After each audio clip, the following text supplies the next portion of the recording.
ladies and gentlemen, and welcome to another episode of Paint Desk Ramblings. I'm joined tonight by a friend of the show and a pretty well-known member from the forums. He's on the Quickstarter team. It's Remy, or as you like to say. Yeah, okay. My full name is Remy77077, but yes, we've agreed to just call me Remy for the purposes of this show because it's a bit of a mouthful for most people. But yeah, so you can probably guess that the numbering system is because of keeping a unique name that I can use just Yeah, about everywhere on the internet, actually. So if you ever find a Remy77077 somewhere on the internet, I can guarantee you it is me. good to In know. very wide parts of the internet, I've used that name all over. The numbers do mean something, but we won't get into that now. But they're Okay. not meaningless numbers, I can assure you. Interesting. So I Uh, assume I should call you Mad at. yeah, or just Mad for short. Just Mad. Yeah, Okay, just great Mad. stuff. Thank you. um, but you're also known as another name, Agoner or Agoner Gaming. Yeah, yeah. So much like yourself, when you have your name is Mad at and your kind of channel is the at rack Yep. or the hatch rack. Yeah, I've been running a gaming blog site for about 12 years or something now. It was originally all about video games, and so yes, the name Agoner is from that. And because I've kind of got that as, I guess, my gaming brand, so I kind of use Remy everywhere. So even if I'm got like music forums and things like that, I use that everywhere. So it's not necessarily related to gaming. Whereas if I do something related to gaming, I keep it under my Agoners. I've got like a separate Twitter account for it and all that kind of stuff. There used to be a few other people that actually posted articles as well and things like that, but at the moment it's just me. So, but I'm always welcome for more people to do me some some extra things. But yeah, Agoners is historically a video gaming thing, but I've actually branched out as I've become interested in the Ninth Age and tabletop fantasy gaming in the last year or so. I've obviously started to branch out a little bit into that. Um, as it's a gaming blog, I'm trying to keep the content, I guess, gaming related rather than pure hobby painting things. Yeah. Um, so I actually asked, I don't know if you know of them, but there's another blog that I really like called Collecting Green. Not Um, heard of, but sure. Not heard of them.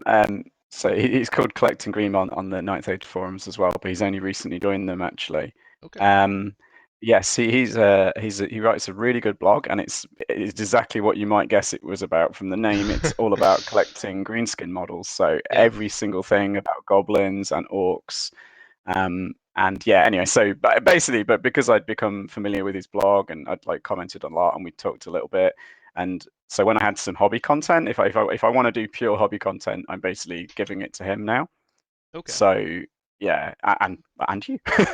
Yeah. But yes, this will be a mixed bag. I shall certainly post the video link to this though on the Gunners on my site for this one because obviously we're going to have a mixed bag, a bit of a discussion of all kinds of things here. So Yep. definitely related to gaming as well as hobbying.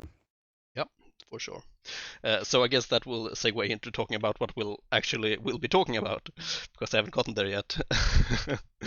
um, so we'll be looking into the ninth scroll, as you can see down here in that corner, no, that corner of the screen. I guess it's mirrored. Um, so we'll be checking out the latest issue of the ninth scroll, issue 21, and giving our thoughts about it and picking out some favorite articles and things like that. Uh, Yeah. but But before we get into that, we have the hobby spotlight, of course, as usual. So let's start with the guest. What's on your desk? Will you be painting?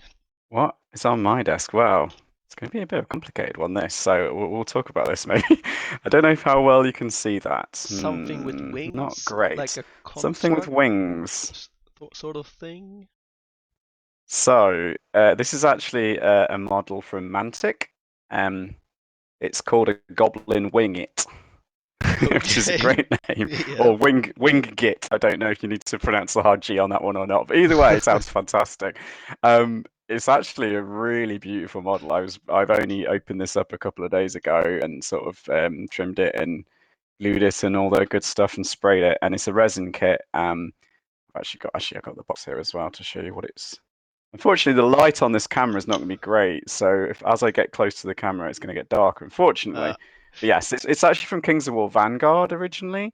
yeah, You can play them in Kings of War as well. Now it gives me a couple of issues in the Ninth Age of what I'm going to use this for, but I have some ideas. maybe a scrap wagon. Depending. Ooh, actually, that's a new one. Yeah, I didn't think of that one actually. Yes, That's the my scrap immediate wagon. thought. But let's hear what your plans were. Well, I can. It's because it's on a flying stand. I can easily kind of base it on whatever I like. So one of my thoughts is to put it on a 40 mil base, and it will be a pretty decent unit filler potentially for a unit of goblins. That's my kind of fallback plan. But Yeah. yeah, scrap wagon might work. It's supposed to go on a 50 mil base. That's not so useful for the Ninth Age. So I don't know what I'll do exactly. But the other thing I actually was very tempted to use it for, I only have one Git launcher right now. Yeah. So I thought, okay, it's not quite the same thing because obviously it's a war machine. But if my opponent was happy with representation on the table, I thought, well, I could class it as a Git launcher and say like, the attack is it doing bombing runs on the table. Yeah, I wouldn't have a problem So with that. So it's but basically, yeah, I really want to use it for something. Yeah, I mean, obviously you can use them in Kings of War as well, a different game system. But it looks. I was so impressed. I'd read a lot about some of the Mantic models, and I bought a few over the last year, and they're very hit and miss, to be honest. The quality of the models. And I'd heard this one was good, but I was kind of like, are they just being Mantic fanboys? But no, they're not. This one is genuinely really, really nice kit. So, of course, maybe one day in the future if we get like the full book redesign for Orcs and Goblins, maybe we'll get some kind of goblin flying contraption this could be useful for. There's yeah, some for great sure. modern opportunities actually as well. I've seen some amazing like conversions and things for this one, Yeah, I but can I'm imagine. just sticking with the basic guy for now because it's such a cool kit. So sorry. Anyway, I've made Yeah. a very lengthy discussion once again. I No, should no, no, no apologize for that. worries. I think the viewers or listeners will appreciate that. I'm sure. I Yeah, just it's wanna. called Paint Desk. Sorry, it is called Paint Desk Ramblings, right? Yeah, yeah. Rambling is what we do. Because I could definitely ramble on, as you've already discovered.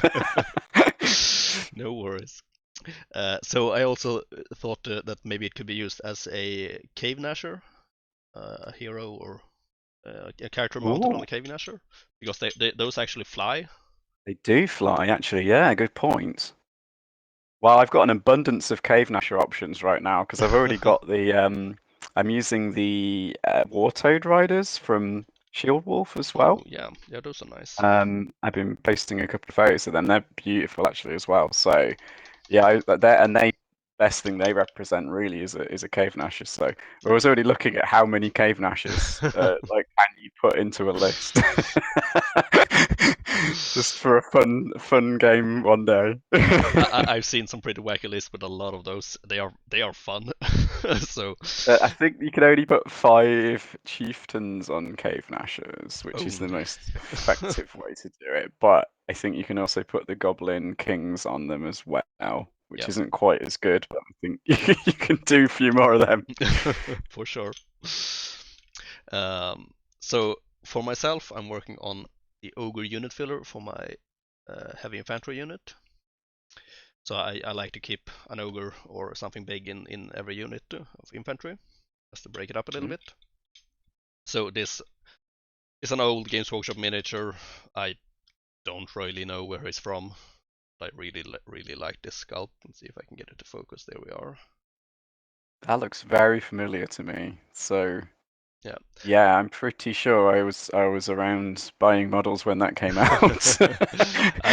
I converted him a little bit, added some green stuff, On the scabbard? fluffy, puffy sleeve on his leg here. That's Oh no yeah, that's change. really nice. So slightly converted and almost painted up. So I'm doing the metal on him now. He's had his varnish coat and the matte varnish. So now it's metal time. So hopefully I'll be able to finish him tonight. I also have his little buddy over here that I might work on if I finish him. So I like to keep an extra guy on the base as well to tie him better to the unit. So Hey. be added Yeah, afterwards. I've never really used unit fillers to date, but it's an interesting idea. I'm not sure if I want to or if I like them, but I'm keeping an open mind for that one at the moment. I think you I can can certainly see why. do a lot of fun things with them. Um, Yeah, so and obviously having well, we'll get onto this later. I understand a lot more about why you're doing it. Let's put it that way. Okay, so that's the hobby spotlight, I guess. So I link this one is out of production, so I can't really link anything to where you can get it. You'll have to scour the interwebs and eBays and things like that for it. But if you'll send me a link of that flying Yeah, contraption, I'll link that to the definitely. audience. Maybe that's the term to use, audience, instead of trying to figure out whether they are listeners or viewers. Listeners, viewers, audience. Great. Yeah, Yeah. covers all the bases. Yeah, no, I'll drop you a link to this. It's not I haven't actually linked it up on the forums yet. Again, I wasn't really sure. So obviously the miniature um forums, what's the correct word for this? The miniature libraries, that's the word Yeah. I'm looking for. The miniature libraries on the Ninth Age forums I find incredibly useful. Um, Yeah. as someone who's been out of touch of this hobby for a very long time, um, that was like my first port of call really to discover like what a lot of things are. So I've actually helped out quite a lot with fixing up the Orc and Goblin forums as well. So I got really interested in what all the different models and things that are out there for Orcs and Goblins. So hopefully the Orc and Goblin one is pretty much up to date. It still needs a few things to up to date. I mean, we're working. Obviously, it's not just me; it's a team of people. So I'm waiting on a few updates from some other users as well. Yeah. So yeah, there's still a bit more to do, but yeah, it's been really fun to do that. This particular model though, I don't know if I would personally exactly attach it to a ninth age unit, but obviously as we've discussed, there's lots of ways to use it anyway. Yeah. There's that's really the beauty of the Ninth Age, all the creativity that you can do with different models and things like that. So That's a good point. Yeah. I guess we will move on to the news then. So let me figure this out.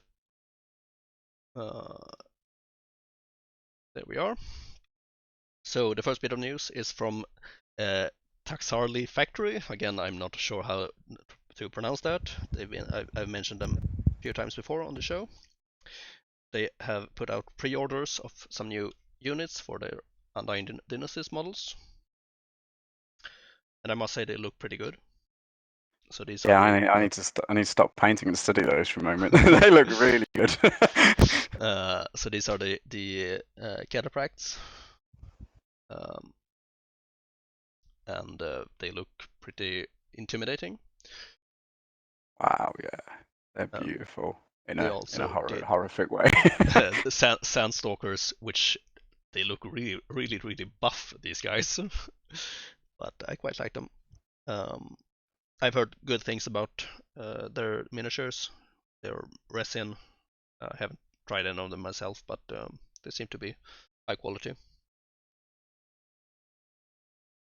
So links will be included down below if you want to check those out. They are pre-order now, and you get a little bit of a discount if you order them. They are 41 euros now. They're normally 55. I guess that's I must say, one of the most difficult things of becoming interested in this hobby again, and especially following these things on the Ninth Age forums and on your show, is it becomes increasingly difficult to resist buying some more and more and more armies. I know. Because once you start to realize just how many good companies and how many good models are out there, it's kind of mind blowing, really. Um, Yeah, we've not even got onto 3D printing and things that we'll talk a bit about later as well. But yeah, yeah, it's just absolutely stunning, and it's very hard to resist some of these models. for sure. But we have some more models as well. So Battle Bits are Oh. having a sale, 50% off. think I mentioned these guys before. They did a Kickstarter that I backed. So they did conversion bits for rats. They have a very strange website. I can't find any big pictures of what they're doing. So I just have these little Yeah, small thumbnails. Really weird. Um, but I can vouch for the quality of the products. It's good stuff, and I haven't tried using them yet. I haven't really figured out what to put the arms on, but this is intended for kind of vermin swarm models, is that right? yeah, you can make. There's the rocket rat that makes like a machinist gun team to make the rotary gun or the napta thrower, the globe launcher. Globe rats to make the grenadiers, and gun rats to make the assails. So quite a big variety of things.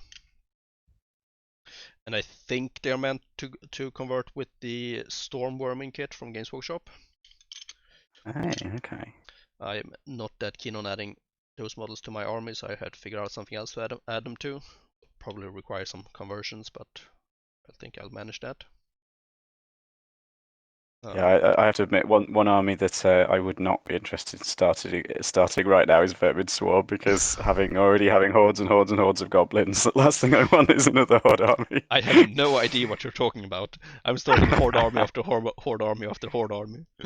Well, I suppose, well, the only other army that I've actually painted any significant amount of is Empire of Sonstal. So, Yeah. and that's also quite a numerous army, and I realised my mistake once I started. I you're, went, you're, oh you're, you're no! you're But smarter I've than me then. always, well, still, I've only done the quick starter force for Empire of Sunstar to date, but I do have a few more models, so I plan to expand them a little bit, but I don't know if they'll ever become a full army. We'll see. Yeah, but horde armies are But, fun. yeah, definitely. I mean, that's part of the appeal for me, actually. Although, yeah, I guess for me, I want something that looks very different to goblins, so it's actually interesting. Your Empire of Sunstar obviously are a bit of a kind of mercenary style, and then you've got all these unit fillers, and obviously they look incredible, but it's a very almost disorderly Yeah, groups. it's a bit more So similar to the orcs and goblins in that way, I guess.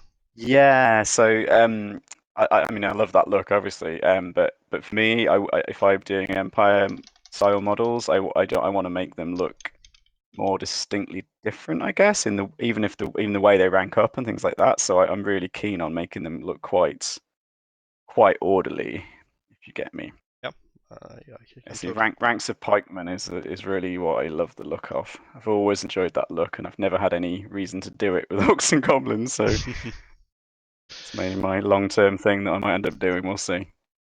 Yeah, They that's only do, sorry, keeping on the news, sorry, the battle bits. At the moment, they only do things for Vermin Swarm, but I have noticed on the forum they've got a thread because yeah. they're a ninth age supporting company, I believe, Yes, they are indeed. which is great stuff. But they have thought they are obviously thinking about doing other things as well. Yep. So, and one of the ones they're thinking about is maybe some Orc and Goblin parts. So that would be great for me if they do that. Yeah, I suggested they do Intent. some crossbows options for the orcs. That would be neat. Yeah, that would be really good. So Oh, if you have any suggestions of bits that you need, then you can find them on the forums and give a suggestion, basically. Um, so that's it for them. Next, we have two brand new supporting companies. So this is Tartesso Miniatures, something like that. Spanish company. I wonder why there are so many Spanish companies. No idea. So they are well, I got to carry doing on. night miniatures, so something for the Equitane players. Yeah, these look very, very nice as well, actually. Well, I mean, my theory on Spanish companies is I actually took a trip to Barcelona late last year, and it's a very, very beautiful city, of course. But I accidentally stumbled. There was a couple of gaming stores that I'd heard of that I kind of wanted to visit, and uh, and I didn't realize I actually stumbled into the area where all these gaming stores were in Barcelona, and it's a massive kind of like there's a load of different gaming shops all across the area. In that area of the city, it's known as the Freaky Triangle, and it's got all kinds of nerd and gaming stores, and it is like it's a big deal over there. So, and this was like on a random weeknight, um, and loads of these board games and gaming stores and card games and miniatures games, they were just packed full of people on a random weeknight. So yes, I can understand. I think this gaming scene is very, very big in Spain, which would explain why there's so many miniatures companies from there. Yeah. Um, and maybe historically as well. Like I think once one company is successful in in a business, so obviously in the UK you've got a lot of companies as well for obvious reasons. Yeah. But I guess in Spain I think you had some of the older ones that started up there was sort of Avatars of War is Yeah, they are. quite a well-renowned one. So maybe that was one of these companies that got well known, and then other people think, hang on, I have a go at that. So, Yeah, maybe that's true. but it's just a big scene over there, basically, from what I can tell. Yeah, a big market. So Hmm. yes, that warrants a big selection of companies. But any supporting company is good in my book. So happy to see them. Yeah, these guys. I actually heard about these guys very very quickly because they followed me on Flickr, which is the second time I've ever had a follower on Flickr, and I was like, what is this? I didn't even know. I mean, I was vaguely aware you could do that, and then I got an email in my inbox saying it's Tarteso. I'm not going to pronounce the name either. Yeah, but they followed me, and I was like, oh, what are these? These are pretty cool, like very nice. And then a couple of days later, I saw them on the Ninth Edge forums. And went, that makes a lot of sense then. So maybe they searched for Flickr for Ninth Age fans or something. So they found me on there because that's where I post all my miniature photographs and things. I've got a Flickr site. It's a very nice site actually for posting miniature photos. To be honest, it's pretty good. Yeah. Pretty impressed with it. So I'm probably going to carry on using them. It was just a let's see what they're like. But yeah, I like some of these. Definitely, I couldn't see them for anything other than Kingdom of Aquitaine, really. That they've No, got so far. not really. The This is some styling is, yeah, maybe some of the infantry can be used as elves with some head swaps, perhaps. it's a good point. But Yeah, and I mean, obviously, any human you can argue is part of the Empire Sun style in some regard, but it certainly wouldn't be the classic style that no, most people go for. not the Um, no sort of no Landsknechts. puffy sleeves in sight. No, no, absolutely not. They actually, I think my favorite model that I saw was the Pegasus Knight. I Um, think we have that over here. I think that one looked really cool. Yeah, very Uh, looks like nice detail on the feathers of the Pegasus. yeah, that does look really good. But no to Kingdom of Aquitaine. I will not start that. I have a small force already, but I will not Wow. expand it. I did that quite a long time ago, so I someday I will pick them up again, but it is not this day. I must admit though, for making small armies, I'm gonna pimp the Quickstar again since that's my job. But yes, the for making a small army, the quick starter forces are really fun to do that. That's what motivated me to do some Empire Sun style in the first place. Yeah, So I thought, well, it's an army that I don't intend to collect and buy a whole lot and paint a whole army of them. But I was like, I've got some models kicking around. So I thought, oh, let's make some opponents for my orcs and goblins to fight against. And it's a nice way to just do, a few units, try something different, collect a few different models. Yeah, I don't know. For me personally, that's a really exciting avenue to explore. And yeah, you could do it with small forces in obviously in the full rules of Ninth Age as well. yeah. But for Scale it up me, a it was bit. more motivating to actually have a good game you could play with just Yeah. with a few units. No, I agree. I've taken that approach somewhat with my vermin. I haven't painted up much for them yet, but I do intend to paint up a quick starter force first, and then move on to the rest, Cool, basically. cool way to do it, I reckon. So good tip there. Okay, so the other new supporting company is Brindelwald Miniatures. I guess they're a German company with that name, but I can't be sure. um, they are doing some dwarfs. They're gonna do a Kickstarter pretty soon. So, but have teased some pictures here on the forums. They look pretty good. They have a female dwarf here in this picture. They had some more pictures before, but I can't find them now, so I don't know. Secret Kickstarter material now. Yeah. But I look forward to seeing what they come up with. I'm not gonna start collecting dwarfs anytime soon, but I'm sure there are a lot of people who appreciate those kind of miniatures. So again, the links. Yeah, they look a little bit different from your standard dwarves, actually. Maybe I'm wrong. I'm not super familiar with dwarf ranges. I Yeah, know no, there's quite a lot of them out there. the dwarves are spoiled for choice. That's for sure. They almost have a bit of a Norse feel going on there, maybe with the what I can see of that shot. Anyway, they are calling them the Lords of the Depths. So when I read that Lord Dwarves of the Depths, I had hoped that there would be some nautical theme to them, but it don't seem to have that. So it's just underground dwarves. Underground depths, yes. Okay. So, but they look good. It's dwarves. If you like dwarves, then you like this, I think. Yeah.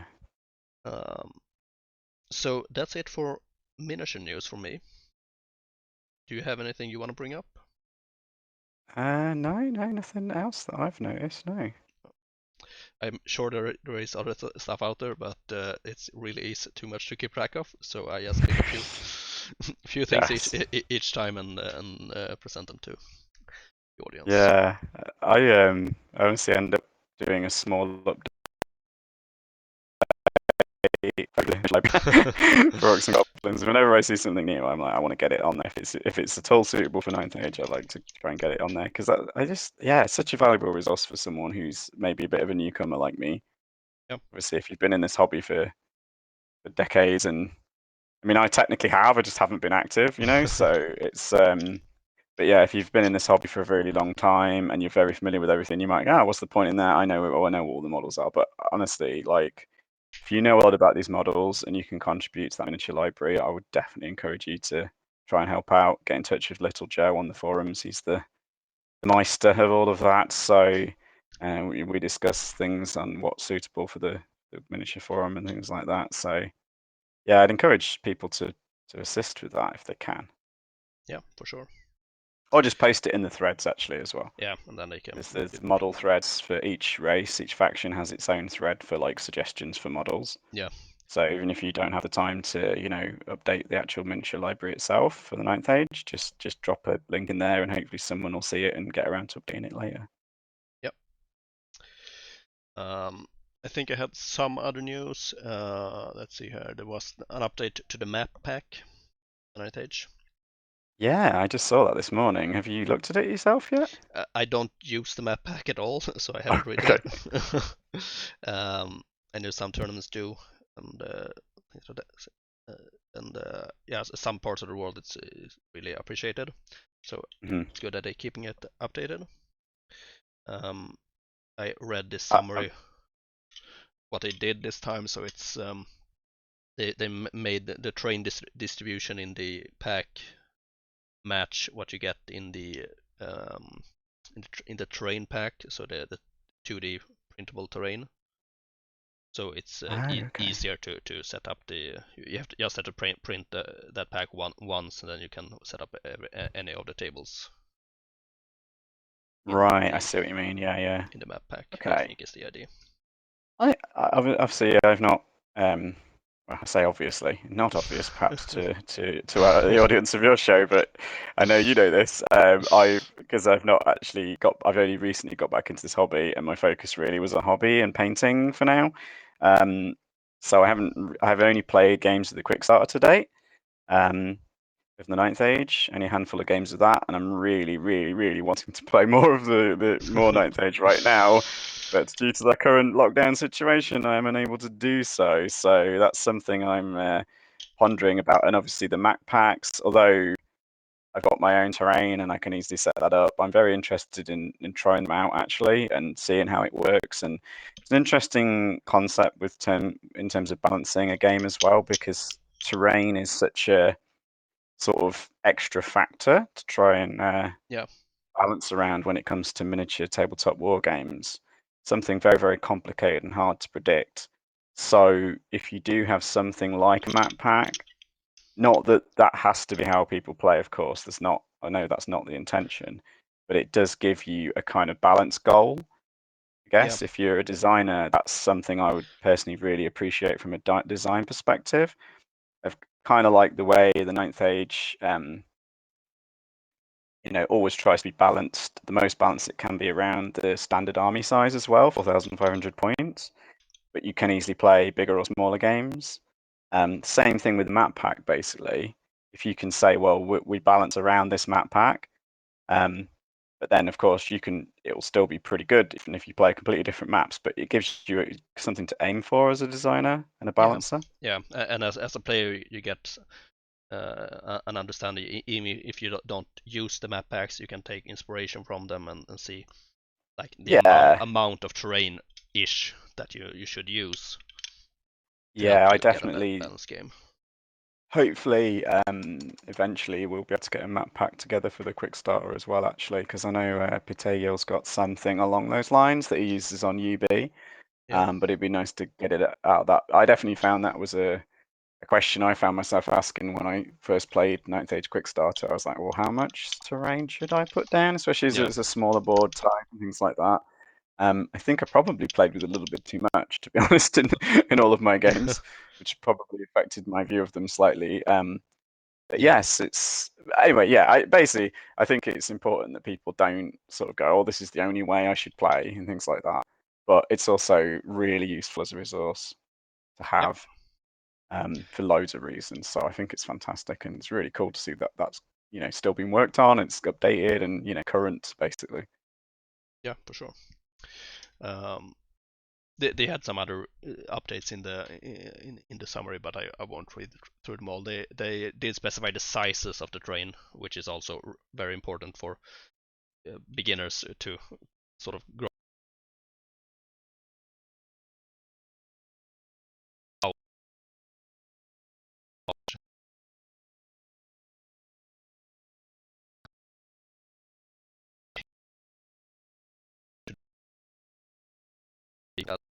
Guidelines. They released Vermin Swarm design guidelines that they are using for the upcoming book. And I'll be honest, I haven't had a chance to look at these at all. Um, so all I know from it is from listening to the Slanrat Daily. Have you looked at them at all? I listened to a couple. I must admit, I found the sound quality was a bit of a struggle for me. It was just chat before we started the show. Most of the time, my paint desk right here. I, I don't have access to any technology other than my phone usually, so I just literally play sort of podcasts and videos and things on that tiny screen and tiny speakers. So I found it a little bit difficult to listen to them when like super high quality audio, I think. But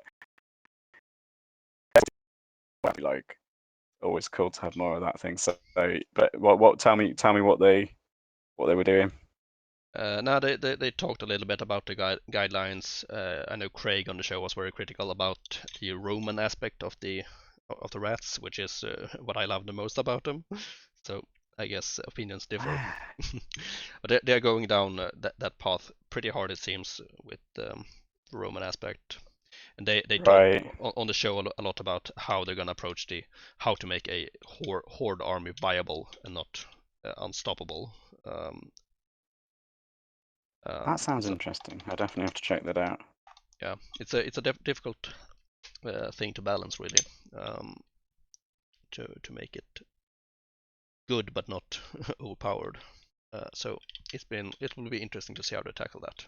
But if you're interested in the design process of the rats, then you can check out the guidelines on the forums. They will be linked down below.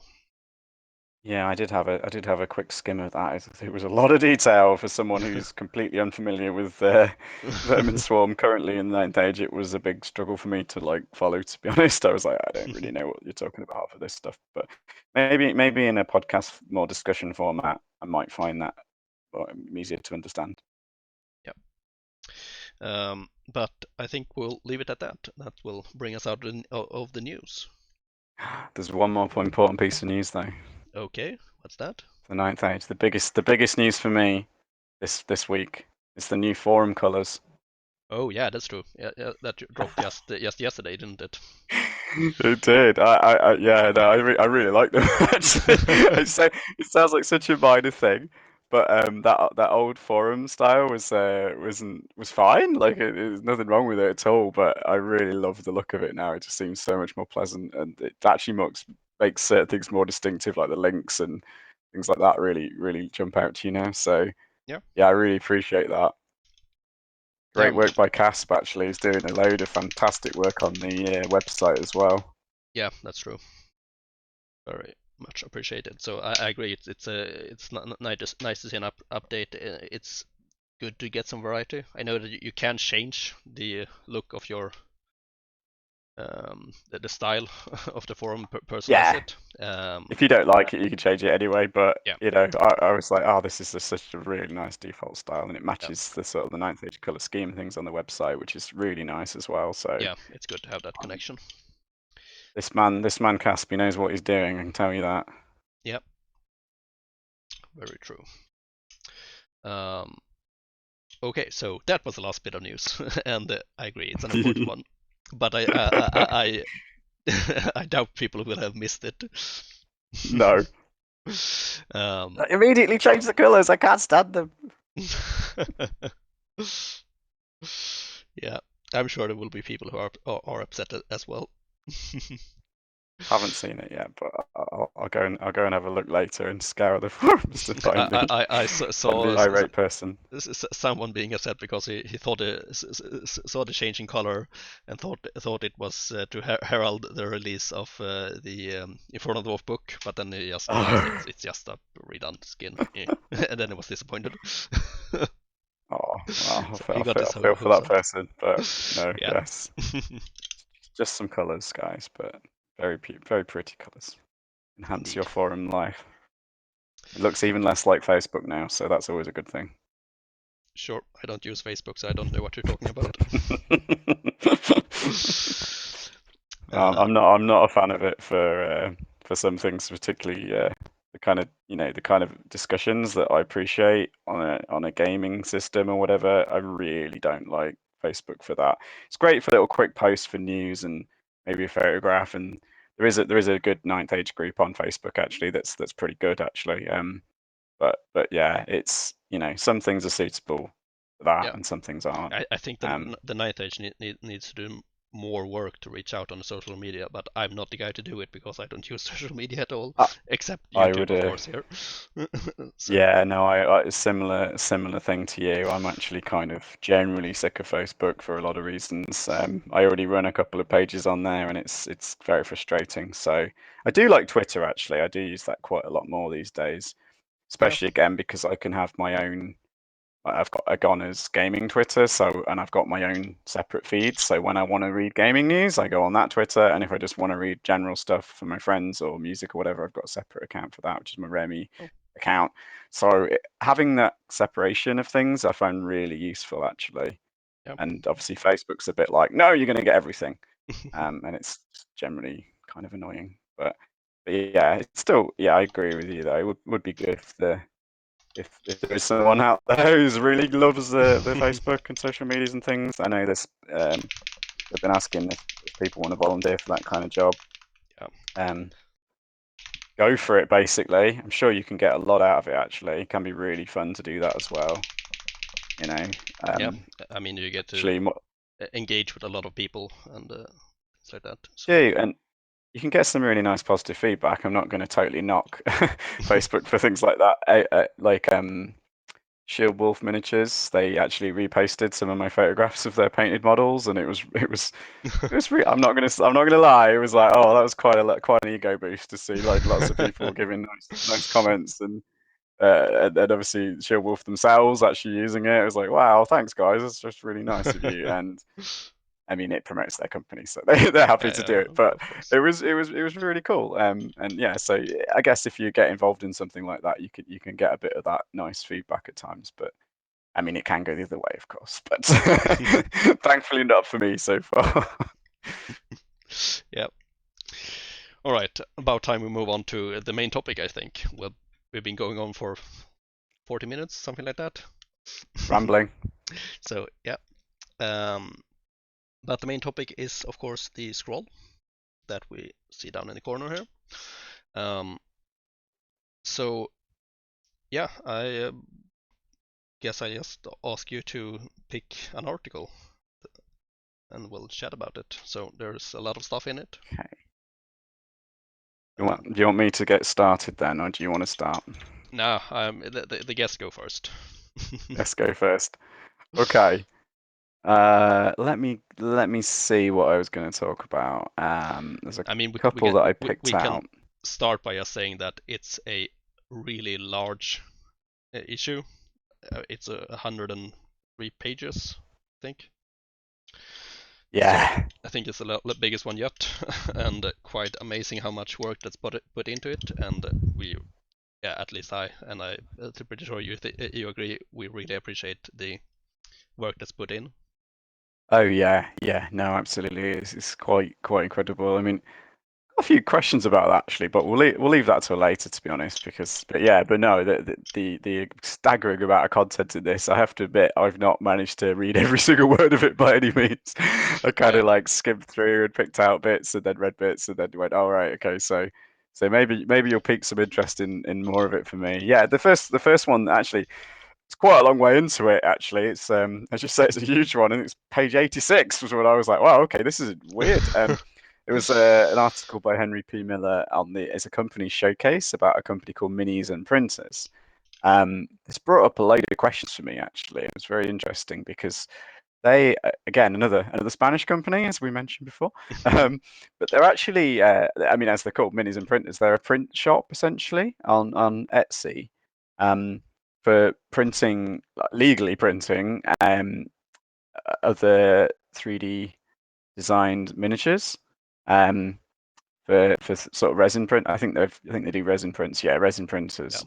Um, so yeah, what was confusing to me was looking at a different Etsy print shop of a similar thing, which is also based in Spain. yep, And I was like, hang on, what? So I was really confused because I thought, hang on, this is a different one? So there's another one called Resin Warfare that I've been looking at, and I've put, as I mentioned earlier, I do a lot of help like updating the links for the miniature library, yeah, for the ninth age, and I'd already put loads of links to Resin Warfare. Um, and now I guess I need to add more links for this web shop, even though some of them are the same models. yeah, So it actually brings up a bit of a confusing thing. This whole sort of world of 3D printing that's growing up. Um, Number one, it's a shame for me when I see a lot of these things because I don't have any access to a 3D printer currently, and from everything I've read, it certainly would not be a practical thing for me to get into in my own house. I don't have anywhere particularly suitable to set it up. I could probably set up one of the plastic filament printers, but from what I've researched, they're not so great for doing detail on individual models. no, Um, you need a resin printer to print so the models, I resin think. one was the recommended if you'd want to print models, which certainly would be what I would want to do with it. But then the resin printers, you've got these other issues with smell and noise and wastage and all these things. And Yeah, I'm like, I haven't really got at the moment anywhere I could do that. I do have a cellar in my house. It's an ancient 120-year-old English house, so it does have a cellar. I could theoretically maybe convert it or something in the distant future for something like that, but it's not really something I want to get into right now. So whenever I see like nice STL files and things like that, I'm always like, oh man, that's a shame. I'd love to get that, but I've got no way to do it. Maybe one day I'll find a handy friend who can do things for me. And actually, I've got an inquiry along those lines. I've heard of someone in my city who might be able to do things on demand, as it were. So that's an avenue I'll be exploring in the future. But generally, I'm like, well, it's frustrating me. So whenever I see these print shops come up, especially if they've got decent prices and decent postage, which this one definitely does have, yep, it's fantastic to hear about. So seeing another one in the ninth scroll was like, oh wow, cool, that's very interesting. But it does sort of bring up an interesting conundrum for the miniature forum as well, which is something obviously I'm personally invested in. how do we do these? Because it's options almost. You've got different places you can buy from for the Yeah. same models now. As both of them support. The manufacturer is called Artisan Guild. That's the original designer of these STL files. It's also so that I guess eventually we should put links to both, or maybe we'll just have a section for Artisan, and then Yeah. you can have It's the sub links to here are the options of where you can get them yeah. from, basically, that are producing them. Yeah, I But know that might get some of the miniatures can be bought like cost versions instead. I recognize some miniatures from Zealot miniatures. They have a dwarf adventurer and some D&D type miniatures, sort of. So those I've seen beforehand on where you can buy them actually resing costs instead of prints. So it's even more complicated than than that. Can you hear me? I lost you for a moment, but I think you're back now. Sorry about that. Uh, Um, yes, no, I mean, some of them look. Funny to say, some of these are all on. A bunch of these are on my wish list anyways, from the Artisan Guild models.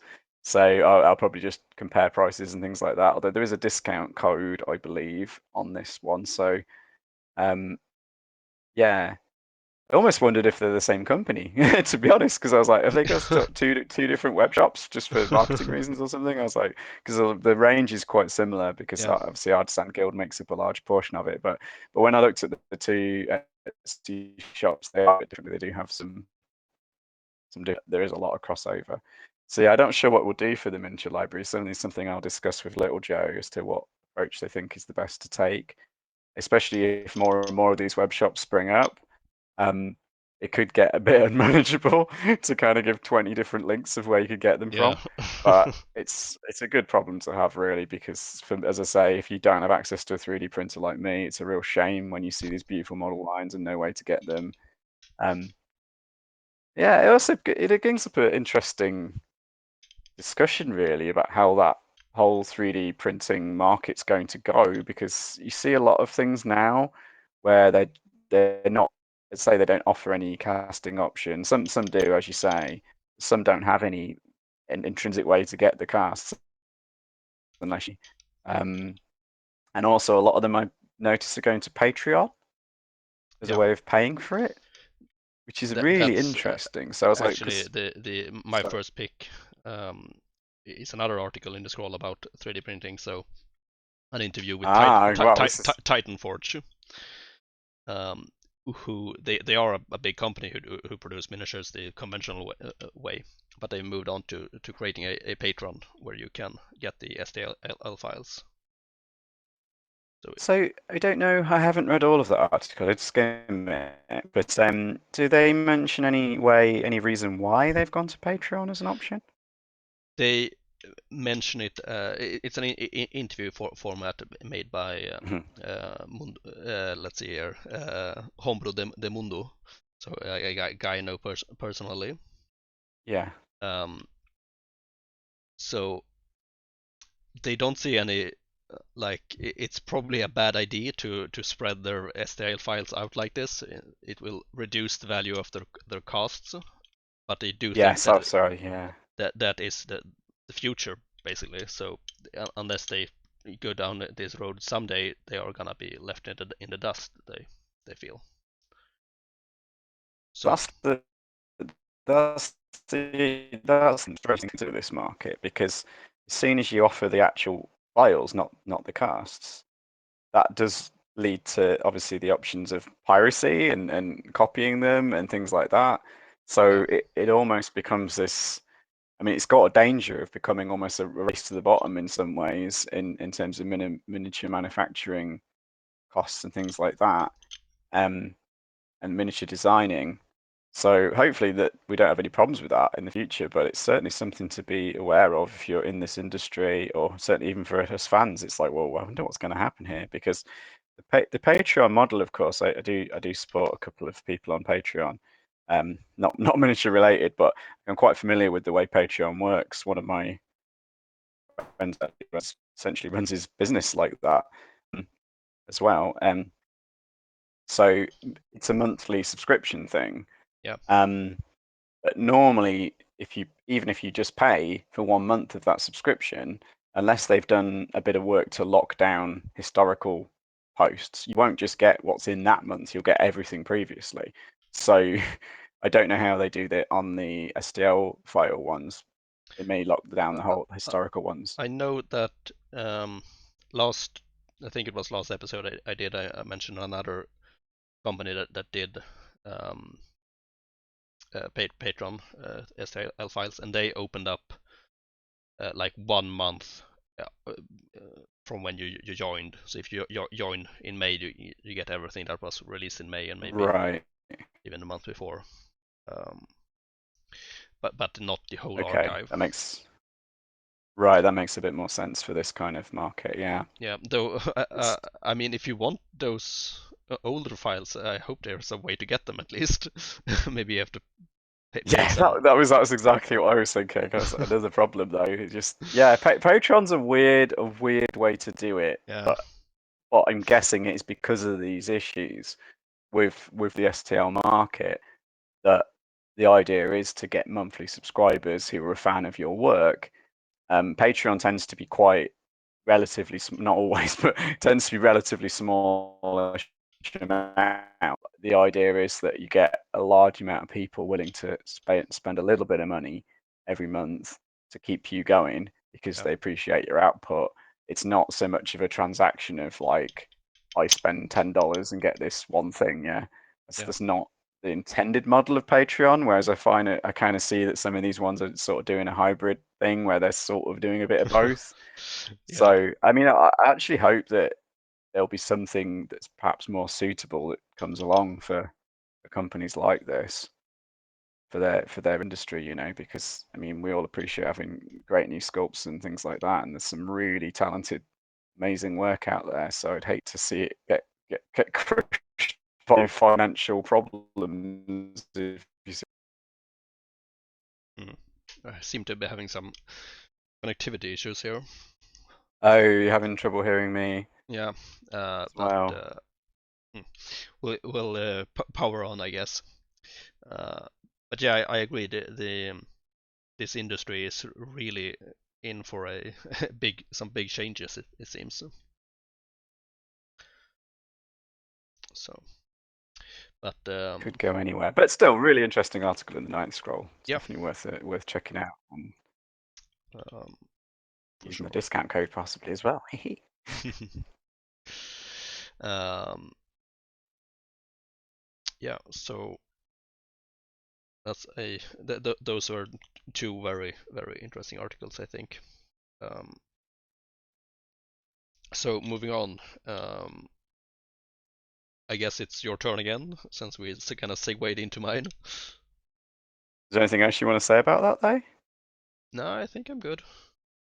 Okay. Yeah, no, I did actually read a little bit of that one, and I say I picked up that quote because it had confused me. I was like, why are they doing Patreon? But it kind of makes sense why they might want to go for that model. Just hope it works out, basically. Um, yeah. So the next one that it seems to be towards the end of the thing that I was really interested by it, but let me get to the correct page just to tell you what I'm talking about. It's genetics. This is an article by a person called Smith F, who I am not familiar with, but it's called "The Art of Striking Last," and it starts with a nice quote from Sun Tzu. So I'm quite already quite interested. And the art of as well. I like that. It's a pretty cool little cool link. And this is a tactics article about I guess it's focused on how to play with an army with low agility stats. So yeah, so hence the art of striking last. So given that I play orcs and goblins, who are I don't think known for their high agility stats in general in the Ninth Age, I was quite interested by this. I've always loved. I mean, I guess it's strange. Historically, I've been way more into the game aspect of miniature tabletop stuff, but these days, I guess I'm swung more the other way in terms of the time I'm spending. Most of my time is spent like making models and painting models and things like that, rather than playing right now. Although again, some of that not by my own choice. But yeah, historically, I was always very, very interested in the games, and I certainly still am. So it's kind of equal parts, I guess, for me. So reading tactics articles as well, even though I've not played the game yet properly, it's still fascinating to a really good one by Dan T. I think it was in the last Night Scroll as well, Yeah. and that one was a bit more aimed at beginners, so that one was much easier to follow for me. Um, this one I actually had to read it a couple of times before it really sunk in because I was like, I can't follow all of this. But yes, reading it again and then thinking about the rules a little bit more. Um, it started to make sense to me. I did find that because of what this is actually going to be a bit of a I'm going to segue into one of my questions for you here actually, and it's just a general point about the ninth scroll because I mean I was very absolutely none of this is intended as any knock on the people who write for it or the amount of effort. It's just it is a really high quality product. But I'm always a do you see it as a kind of magazine that you're intended to print out and read, or is it like an electronic document mainly for you? For me, it's an electronic document mainly. Okay, I haven't printed out any of the issues. So right. Yeah, I mean that's the same as me. Like whenever but I always got the impression from looking at them, um, that it was almost intended to be. Obviously, it is a magazine style. I was almost intended like it's meant to print this out. Is that why it's done like this? I was honestly as a newcomer to the Ninth Age, I was very confused by the Ninth Scroll. Um, I know, so I know this is a very strange perspective for many of you, but as a relative outsider coming into this, there's a lot of things that I found quite confusing and hard to get to grips with, um, and perhaps the whys and wherefores as much as the whats. So I could see there's this thing called the Ninth Scroll, and I can download it and look at it, but I'm like, why is it done like this? What's the purpose of this? And like yeah, I still don't fully understand. Um, I don't know. You shed any light on that? no, I'm not really sure I follow. What makes you say that it's made for Oh, printing out rather than reading online? I sorry, I mean, missed you. Missed a bit of that. what to you makes it feel like it's meant to be printed rather than read Um, online? I guess the way it's laid out and the fact that I mean, actually, some things are hyperlinked, but they're not clearly hyperlinked until you actually put your mouse over them. I only just noticed that now because one of the things I found confusing reading this tactics article. If this was on the forum, we'd have the lexicon entries. Yeah. Yeah. I know, I know another user, Chronos, has recently taken on board. I should later date me. I actually I nearly got involved with that as well before they really took it on. And I still might well end up helping out a bit, but I've already got quite a lot of things I do updating on a weekly basis right now. So I kind of went, okay, this seems to be in hand. I'll step away. And it's a bit of a confusing area as well because um, the historical legacy of the forum means there's like multiple different lexicons, and I got really Yeah. confused as to even what I was supposed to be updating if I did it. So I thought I'll step away for now, and maybe when in the future when it's a bit more sorted and just needs updates, I'll get more involved. But yeah, they're doing great work updating those lexicons. And normally when I'm reading something in the forum, you'll often get a hyperlink of any text that refers to a rule, Yep. and I can quickly mouse over it and see what it is. Whereas because of this article, actually some of them do have links, but I wasn't aware of it, and they're still links, not they don't have hover text, yeah. So it's yeah, I don't know. I guess that's sort of things like that. I was like, well, if I was laying this out on a website, I'd make those hyperlinks clear and you could use the lexicon functionality and that would make it more easy to read for me. But I thought, why wouldn't you do that? Oh, because you're putting it in a PDF format and you're also intending it to be a printout, like real magazine, I guess. So that's kind of one of the things that made me think that. And again, Yeah. the diagrams are spaced around the text in a very magazine style, so it looks nice if you view it as a magazine page.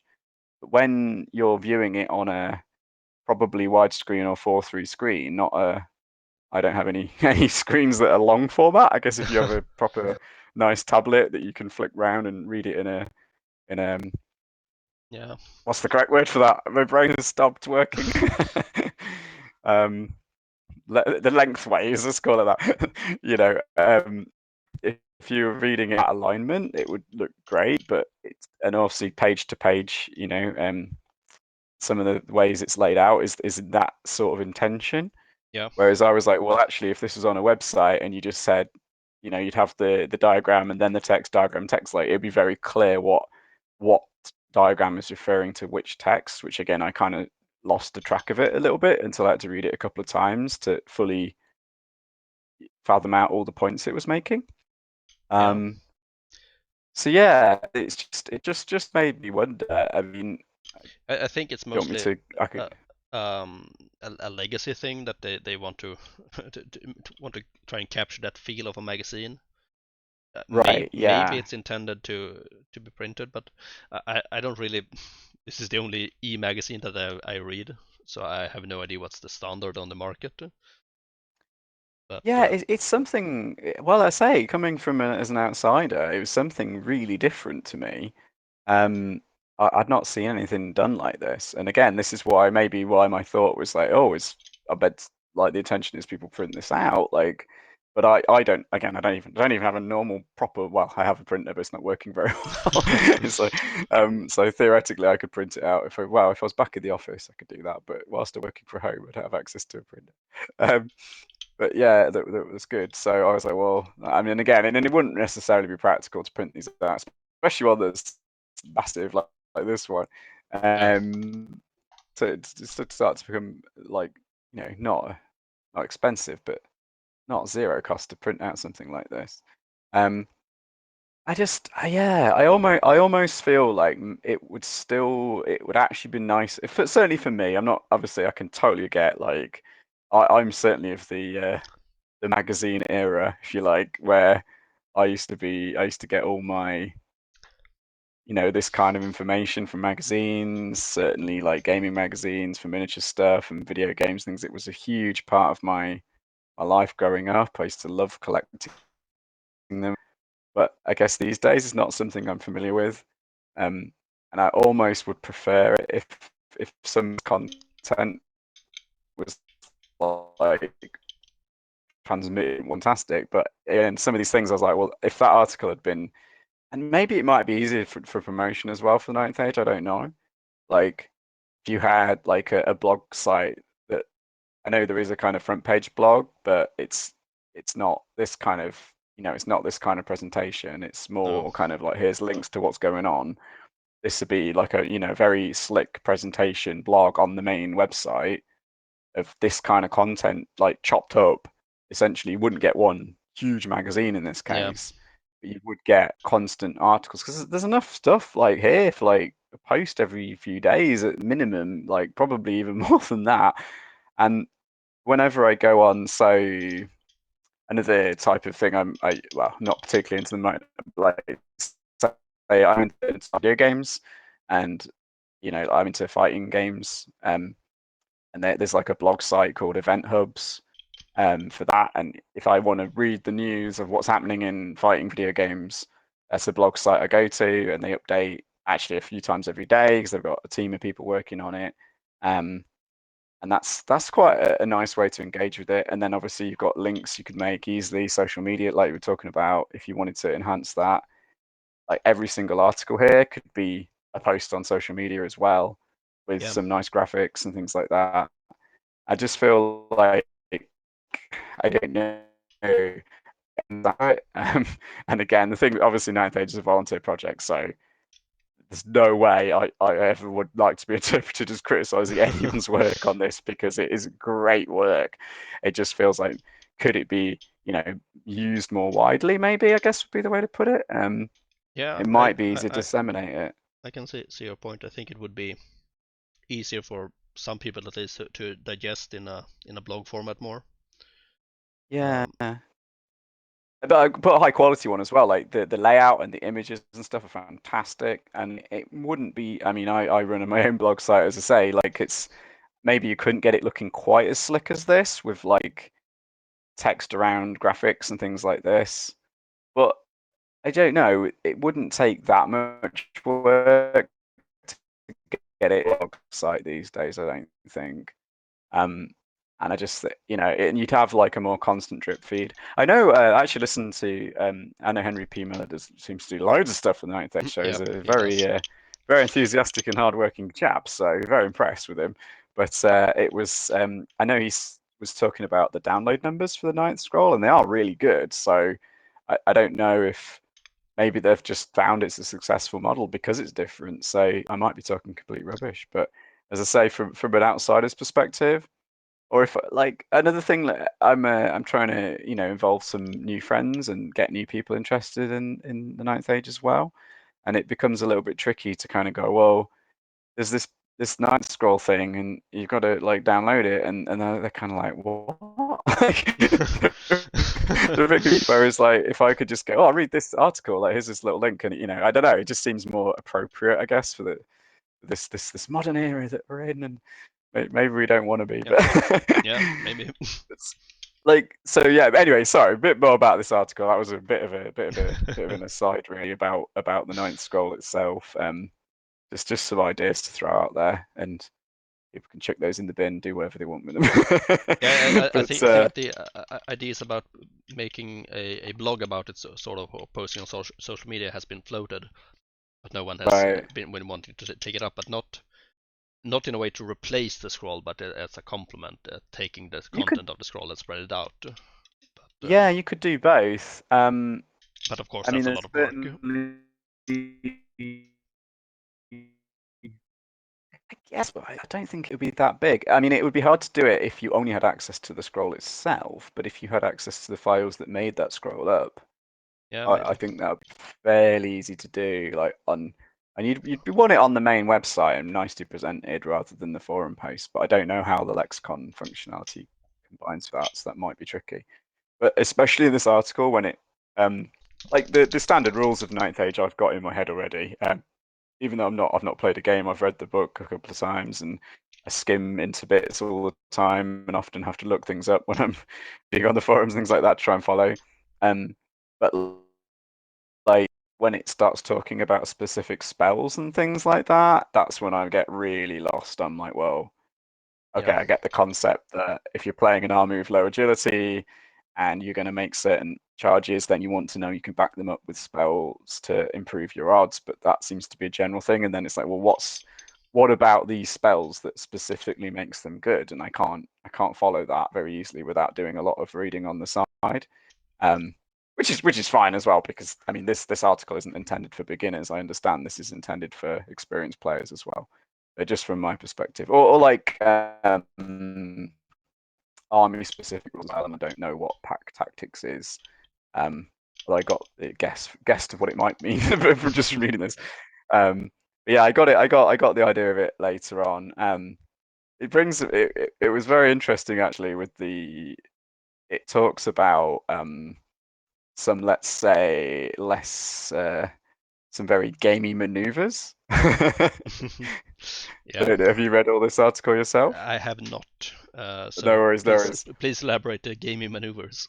Yeah, well, one of them is talking about so if you're playing an army with low agility, and especially if you've got small units, I would guess, because it does. I mean, the obvious thing that I understood was like, well, if you've got a large unit, Ninth Age has this step up rule. So Yeah, even if your models get killed, if you've got later ranks that can move forwards to fight, then you can still get your full amount of attacks. And that was actually something that was very surprising to me when I played the quick starter. Actually, I thought I'd read that wrong. I was like, this can't be right. Like what? So I mean, again, I went and checked with the people who on the forums and things. I was like, am I doing this right? I'm completely not used to this system, and that's not just from legacy systems that Ninth Age is from. I mean, that's just a general thing in like a lot of gaming rules that yeah, I'm familiar with. Like I'd never seen anything like this. So to me, I actually felt that agility wasn't that strong because they felt, well, if you've got two large units, then agility essentially does nothing because they're still both getting their full complement of attacks all the time in a melee. But actually, when you see like smaller units in work and things like that, and I've heard from other people that actually agility can seem like a stat when it comes to playing the game. Um, Particularly, obviously, the way charges work in Ninth Age. Correct me if I'm wrong, but you only get +1 agility in the full rules Yep. when you charge, and that you don't get any bonus to agility in the Quick Starter edition. That is one of the small changes just to simplify things. The only bonus for charging in the Quick Starter is your +1 to your combat resolution. And some weapons get a bonus if they charge as well, and obviously positional advantages and the fact that Yeah. you get in a melee and all those other things. But there's not actually necessarily any benefit to the unit in combat directly for the charge in the quick starter. But in the main game, you get +1 agility. So yeah. So, but anyway, sorry, that was very much side into my history there. But yeah, but no, sorry. The gamey things where the other way to do it is it's particularly focusing on trying to minimize the amount of attacks that the higher agility opponents can do back to you when you Yeah. charge them. And it's, I guess, gamey ways of taking advantage of the charging rules. So even though you've got a maximize contact rules and things like that, it's a bunch of things where if you multi-charge a unit, so 2 units charging one, and the way you can align them, particularly putting one powerful model to a corner edge Yeah. and putting a bunch of weaker models in the middle, um, and most of the attacks onto those weaker models that are basically there to die. Yeah. They're there just to soak up the attacks so that the powerful model can do its thing. And even if you don't win on the charge, if you cleverly position other units around that unit to stop it being able to reform correctly, um, and this is the bit where I found this is really hard to follow for me as someone new to the game. Um, but fascinating. I was like, oh wow, I didn't even consider that was a thing you could do. Um, I mean, I'm not totally familiar with the post-combat reform system anyway. I've only picked that up from watching some battle reports on YouTube and things like that. But yes, using other models then to force that combat only with a small amount of enemy models able to fight you, basically. So blocking off their options for reforming and things like this. And it does mention, I think the article's very well written. It does mention in it that if you're playing this in a casual game, like it says that if you do this at a tournament, everyone would be fine with this. Like it's expected play style in a way. But it says if you're playing in more relaxed gaming circles, it might be considered a bit gamey, and just check with your opponent that they're cool to play like that. I mean, I would totally be cool to play like that. It seems fine to me. It actually Yeah. made me think of the meme of you may not like it, but this is what peak performance. I Yeah. don't know if are you familiar with that one. I Yeah. was like, wow, you should have put that on the on one of these images in the article. That would have been perfect. It's like this kind of army. This is how you should do it, even if you don't like it. I mean, but that's fine to me. I mean, as much as I might not like some of these gamey things from a I guess a high level perspective, like I totally appreciate people playing, the best they can within a game system. So my again, I've got a very historically very competitive gaming background. That's my blog site. That's what Agoners means, by the way. Agon is about is playing games for competition, essentially. So that's one of the focuses of mine. So I totally understand why you'd want to take advantage of these, especially in sort of tournament setting. But I do think he makes a great point that with miniature war games in particular, like there's a lot of different styles of play that people appreciate, because it's such a wide, I guess, encompassing Yeah. hobby, you might That's say. very true. Um, Encompasses a lot more player styles that maybe a purely competitive, like video game or something, might encompass. And that's a strong a point board for it. game, you can play board games in a more or less competitive nature, but not to the same degree, I'd say, as miniature games. Yeah, yeah. So it encompasses both ends of it, really, doesn't it? It's like you can get really hardcore into the in just gaming in perhaps a way you can't in some other games. But at the same time, if you are just more interested in making it look beautiful and all those and have a great storyline or whatever, like you can do all of that as well. So it's cool that it encompasses both sides of things. So I think it makes a good point in this article that like if you're playing against someone who's gonna take some kind of offense, I guess you might say, to some of these maneuvers, even though they're, within the rules as written, like it's a bit of a social contract, I guess, as to with your opponent as to whether they Yeah. fine with that or not. I mean, it's an alien world to me, to be fair. I've I know I chatted to you a little bit in the past, and I've never experienced tournament gaming for tabletop miniatures. It's a crazy concept to me this even exists because in the history, I mean, yeah, I think you said that there has been tournaments for Yeah.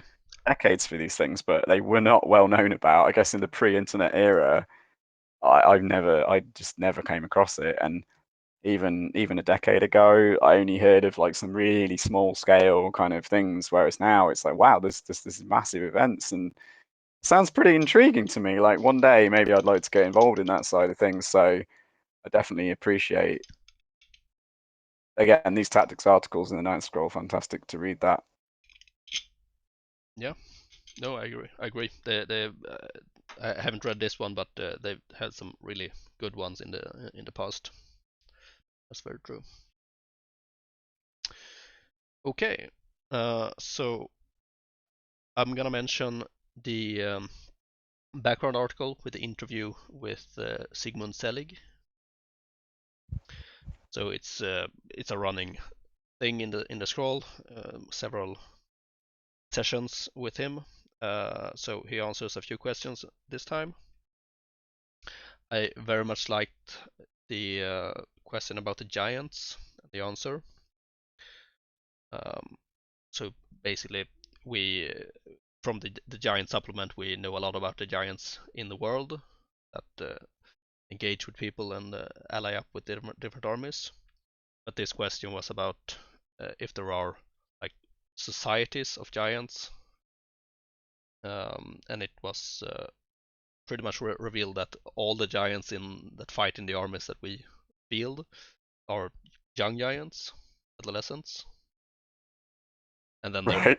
yeah, that there are societies of grown-up giants that live in secluded some places in the world. But we don't really know much about them. They are very secretive.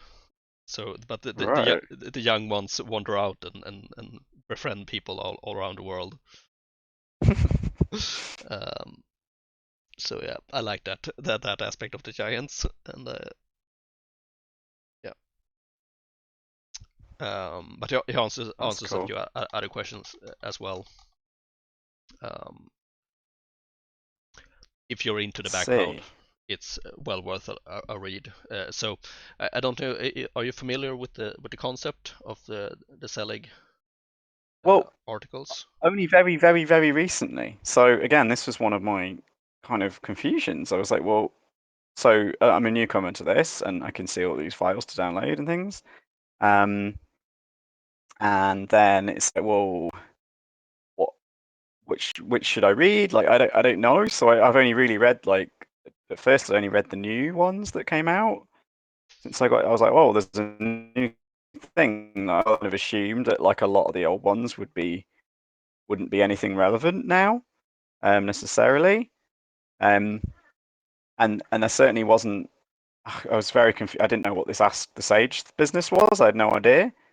Yeah, So again, this is a little bit. It's a little bit confusing for an outsider.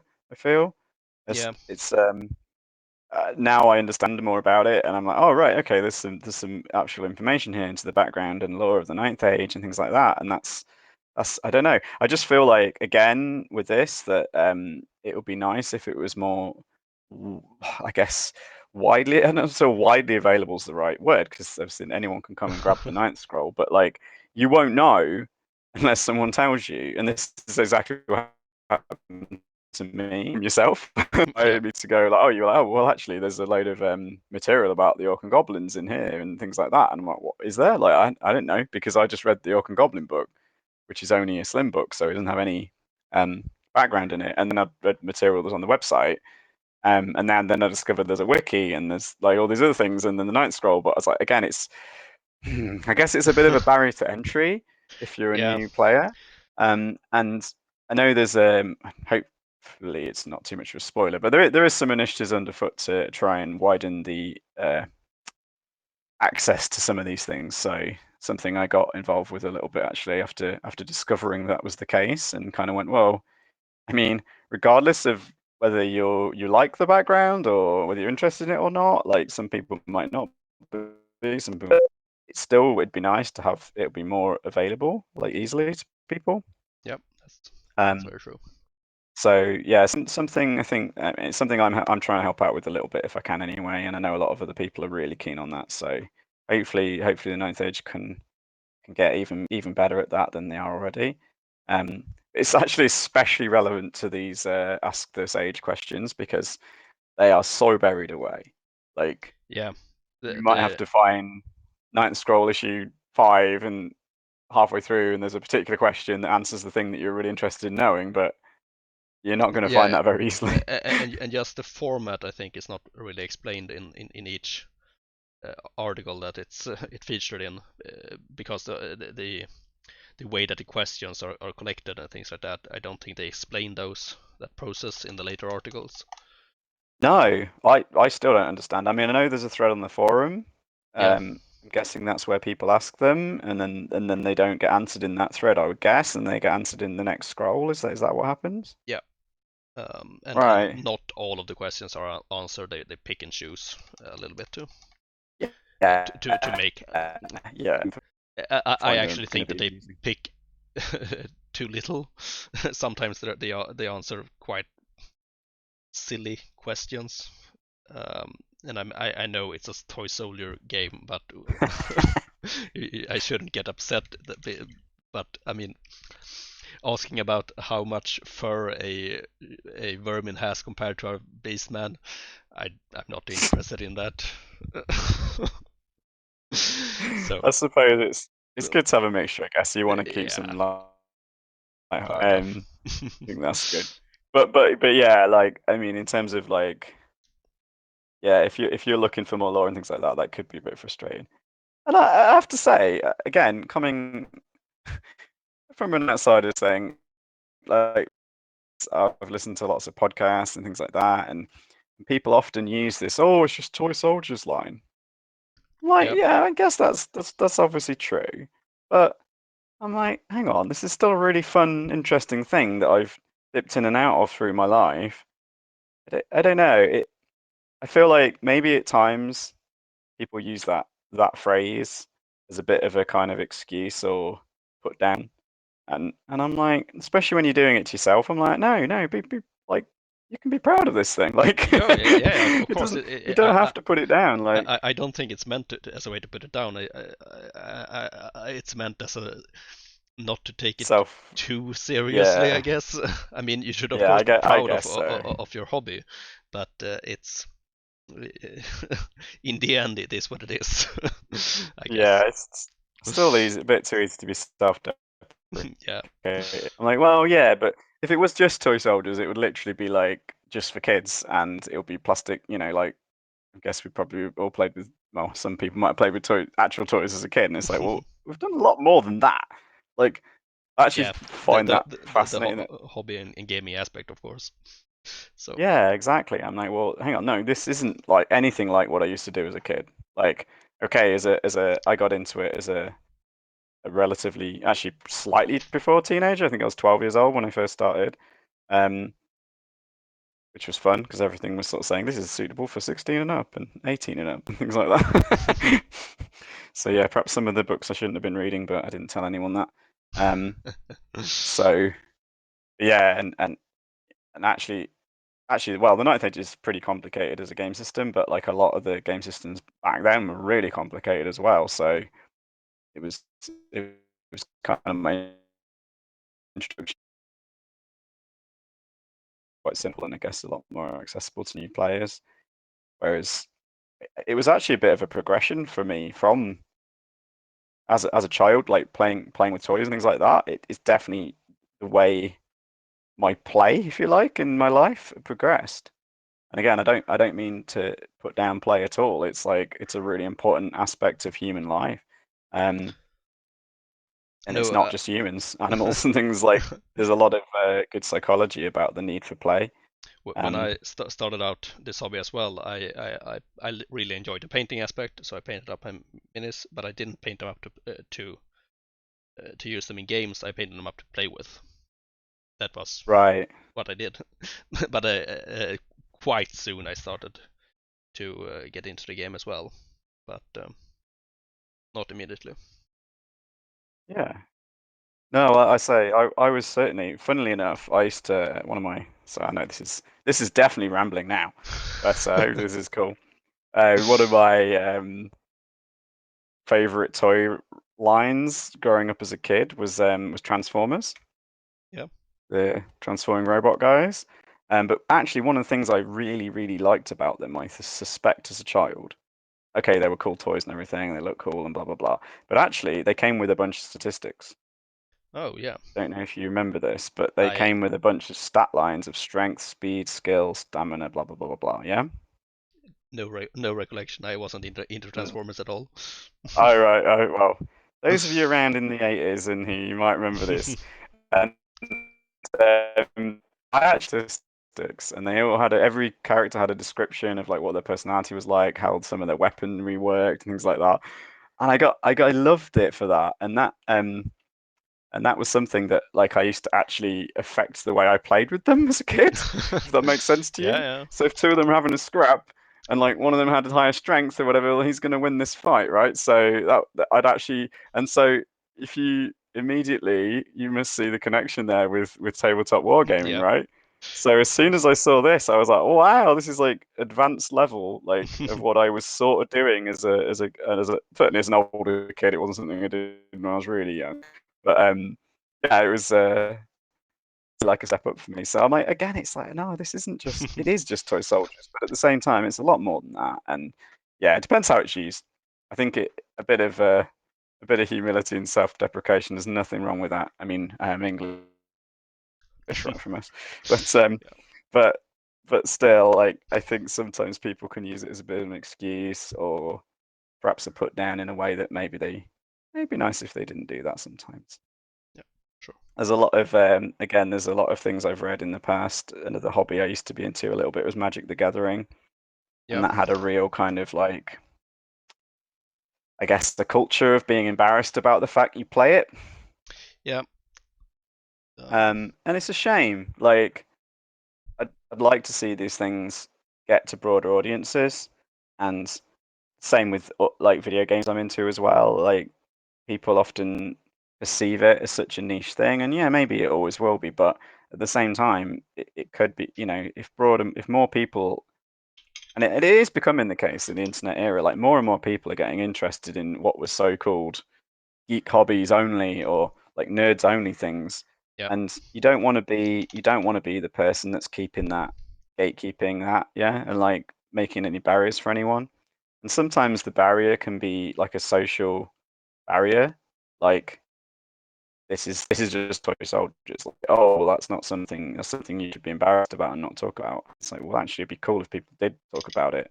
Um, actually, that's a bit of news. There was recently, he's quite a famous actor.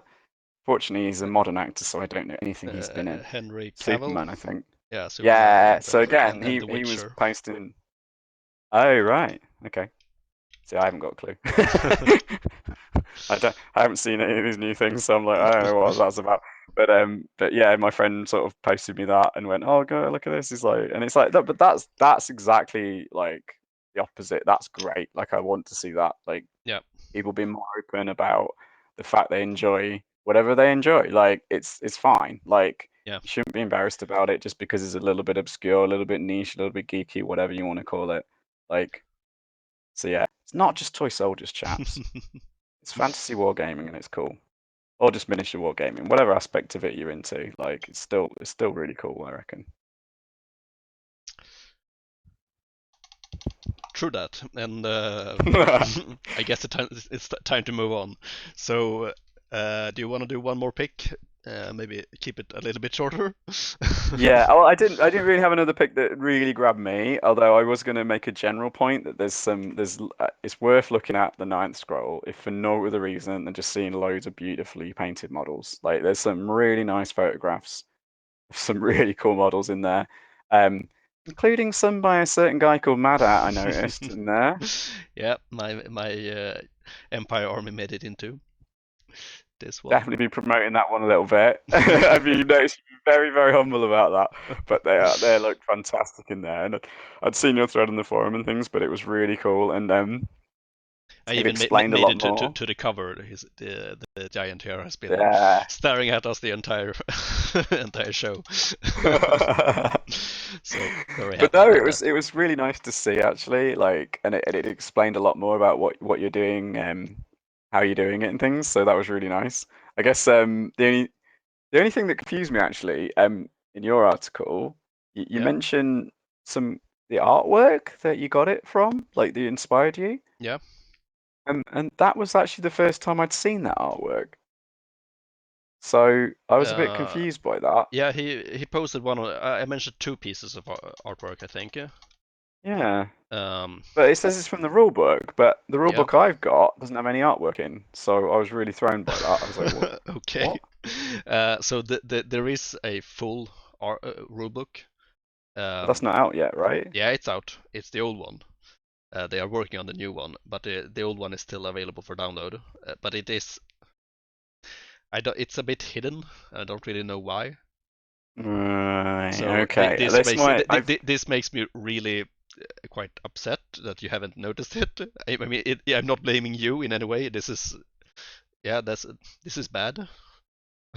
yeah. I'll give you a link to it, but there is a rule book with a lot of background, a lot of art, and a lot of awesome stuff. And they are working on updating it, and it's taking way too long. But yeah, Okay. that is out there. Um, Well, I say one of the bits of art also, I was like, oh, like that looks great. Like, well, I haven't seen that before. Like, I think it's on the background. Actually, I recognize it. I think it might be it's colorized into a background image on the website. yeah, it is. I think. That's very true. So Um, but I'm like, I didn't know this was a color piece. Like, so yeah. I mean, again, I had heard people reference there was an old rule book, but again, I hadn't kind of twigged any reason to go get it, right? Because for me, I'm like, well, I'm going to read the latest versions of stuff. Again, yeah, this is a bit confusing for newcomers. Like, I guess right now, yeah. I think it like should yeah, be again, advertised more as a fluff piece. I mean, it's the title is a rule book, but it's not relevant for rules anymore. But oh the right, fluff and the art is still relevant. So yeah, yeah, that's what people must have been talking about then. So there's a thread I'm involved with about like discussing some of the lore things, and that had yeah, been mentioned a couple of times. But again, I didn't know the point of it, so okay, uh, right. That's a real shame then. So again, that's some yeah, more things to work on for the ninth age. That's for definitely. sure. Yeah, that again, that's the sort of thing where I'm reading the scroll sometimes and I'm like a bit confused. Like, I guess the formatting again, if it was like more of an online blog thing, you could just link it or whatever. Like, Yeah, that'd be more suitable maybe for me. Um, but yeah, maybe not for everyone. But that's again, especially if I try and dig into the old scrolls as well, I'm like I don't know really what's relevant anymore. So I get a bit confused. Um, so hopefully, yeah. Again, I know I'm involved with one of the tasks to try and help disseminate some of this information a little bit better. Um, but yeah, I'd love to see more of that, and even maybe a change is how it's done. Maybe going forward, I don't know. Not for me to decide. People much yeah, more people who put in much more work than me, it's up to them anyway if they want to do that. If they don't want to do that, they got their own way of working. That's also cool, obviously. But yeah, there's loads of cool models. Do you know, actually, there's another question. Sorry. Yeah, sure. You said keep it short, and I'm failing to do that completely today. Page 81, there's a bunch of really nice looking models, but I got no idea what they are. It just says UC on one of them. Give me a sec. Page 181. 8081.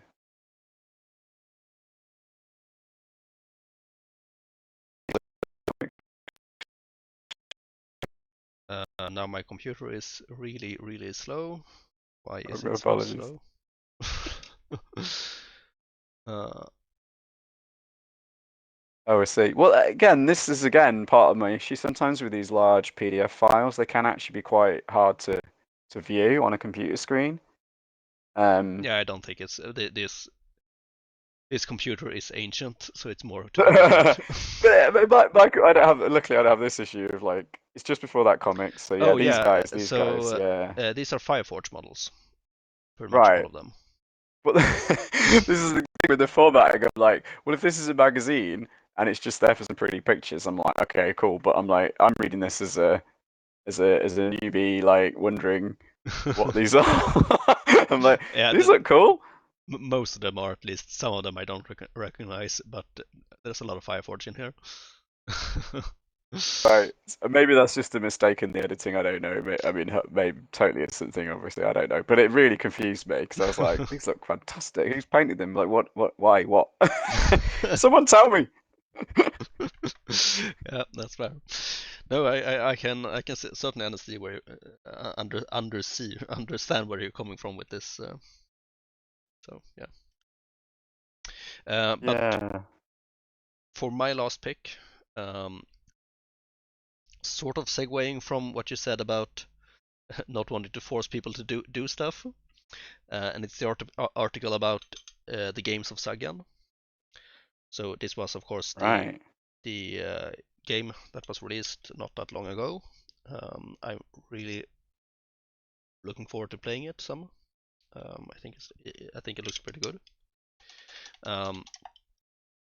And the article itself, it explains mostly about the progress of developing the game. We get a few insights into the lore, which was quite interesting about how the orcs are really like a competitive race. Not they do love fighting and waging war, but they're not only about that. They also have a culture of playing games and things like that. So this is one of their games, or 6 of them rather.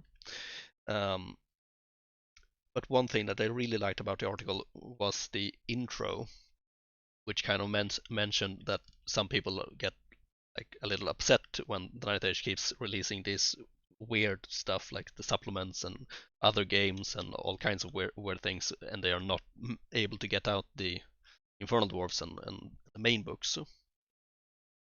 Yeah. And I think it's very much to do with what people want to work on. The Night Age is a volunteer project, so people can't really force people to do anything. So if someone has an idea I want to make this Orc Olympics game, I think that would be really fit our world, and then they bunch together a few people and they get to work on it.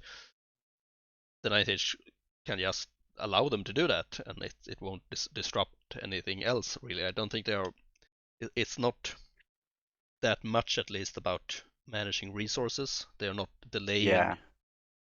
their main products by doing these side things because they are done as passion projects by people not really connected to the main thing.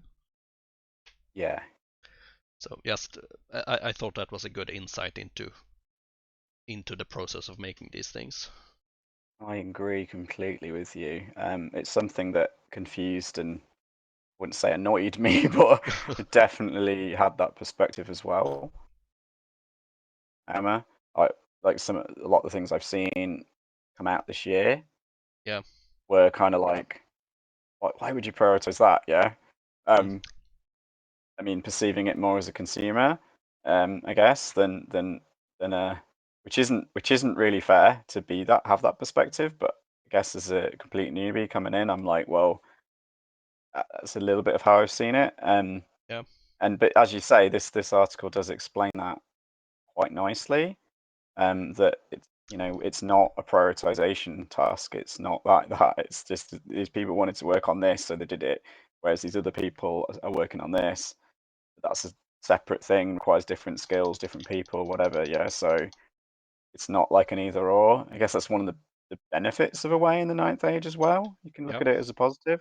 For sure. That by essentially crowdfunding is the right word, but like crowdsourcing maybe, Yeah. like aspects of these things, like it can be quite it's quite a good strength that they can put out all these extra little things. Um, and also actually when you think about it, it's not that dissimilar to the way some big companies work as well. No.